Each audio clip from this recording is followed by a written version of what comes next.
Warren Buffett और जितने भी ये हाई नेटवर्थ इंडिविजुअल कैटेगरी के लोग हैं, उनका माइंडसेट कुछ अलग ही होता है। एक इंसिडेंट बताता हूँ जहाँ पे हमें ये डीप टॉक सेशन में समझ में आएगा कि ओवर थिंकिंग क्या है और क्यों हमें इसे समझने की ज़रूरत है रादर देन इसे सॉल्व करने की।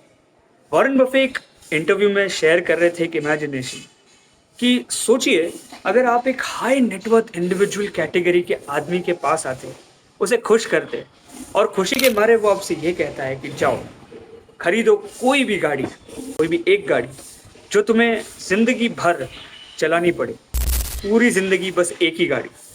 कौन सी गाड़ी खरीदते आप बताइए कमेंट सेक्शन में।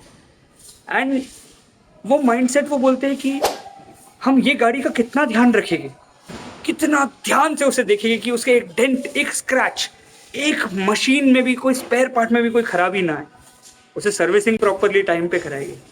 तो यही गाड़ी का एग्जाम्पल वो हमारे बॉडी से देता है। क्या अगर 80-90 साल हम एक गाड़ी चलाने में ध्यान रखेंगे उसका, 80-90 साल एवरेज लाइफ एक्सपेक्टेंसी आजकल कम है, बट एग्जाम्पल के तौर पे 80-90 साल अब शरीर का कितना ध्यान रखोगे।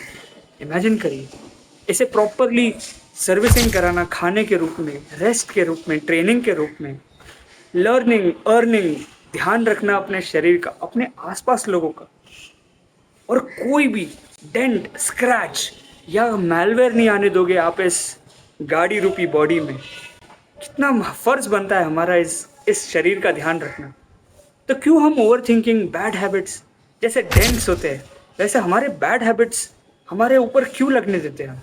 ये सोचने की बात है और इसे सॉल्व करने के लिए हमें ये चीज़ समझना पड़ेगा कि ये शरीर का हमारा प्रॉपर कर्तव्य बनता है ध्यान रखना, नहीं कि उन्हें डेंट लगाते रहना और अपनी ज़िंदगी को नीचे लेके जाना। So let's grow together.